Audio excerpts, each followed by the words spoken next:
ఈ రోజు నేను ఇక్కడనే మీకు అందరినీ ఒకటే కోరుతున్నా, రాయలసీమలో ఇక్కడ రాయలసీమ బిడ్డని నేను కూడా ఈ రాయలసీమ గడ్డ మీదనే పుట్టాను. రాయలసీమని రత్నాల సీమగా తయారు చేసే బాధ్యత నాది.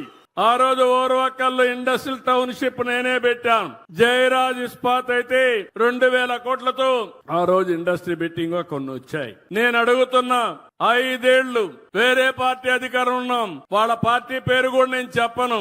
చెప్పాలన్న తమ్ముళ్ళు మిమ్మల్ని అడుగుతున్నా, చెప్పాలన్న ఆడబిడ్డలను మిమ్మల్ని అడుగుతున్నా, ఎక్కడైనా ఒక తట్టె మట్టేశారా అని మిమ్మల్ని అడుగుతున్నా, రోడ్లు గుంతలు పెట్టారా లేదా అని మిమ్మల్ని అడుగుతున్నా, గుంతలు పూడ్చామా లేదా అని మిమ్మల్ని అడుగుతున్నా. ఈ రోజు ఇక్కడే జనార్దన్ రెడ్డి గారు ఉన్నారు మంత్రి. నేను వచ్చిన తర్వాత ఒకటే మాట చెప్పాను, గుంతలు లేని రోడ్లు తయారు చేయడం ఎన్డీఏ విధానం అని.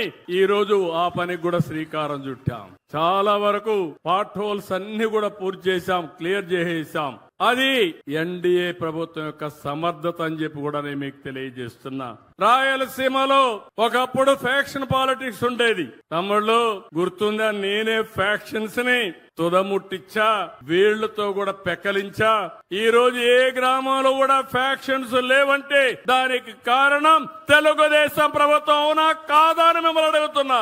దాని వల్ల అభివృద్ధి సాధ్యమైంది. ఒకప్పుడు అభివృద్ధి రాయలసీమ అంటే అందరూ భయపడిపోయేవాళ్ళు.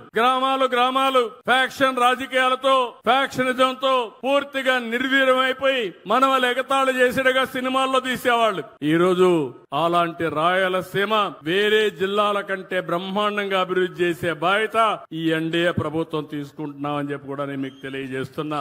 నేను అడుగుతున్నా, రాష్ట్రంలో ఎక్కడా లేని విధంగా ఎయిర్పోర్ట్లు ఉన్నాయి. తిరుపతి, కడప, పుట్టపర్తి, అదేమో ఓర్వకల్లు, 4 జిల్లాలకు 4 ఎయిర్పోర్ట్లుండే ఏకైక రాష్ట్రం ఆంధ్రప్రదేశ్ రాష్ట్రం అని చెప్పి కూడా నేను మీకు తెలియజేస్తున్నా. అదే రాయలసీమ. రోడ్లు చూడండి, 4 లేన్ 8 లేన్ రోడ్లు. తిరుపతికి పోవాలంటే నేరుగా నంద్యాల, కడప, తిరుపతి. ఈ పక్క బెంగళూరు నుంచి హైదరాబాద్, అనంతపురం నుంచి తిరుపతి. ఏ ప్రాంతానికి పోయినా ఈ రోజు నేషనల్ హైవేస్ అన్ని కనెక్షన్స్ వచ్చాయంటే అది తెలుగుదేశం పార్టీ చూపించిన చొరవ అని చెప్పి నేను మీకు తెలియజేస్తున్నా.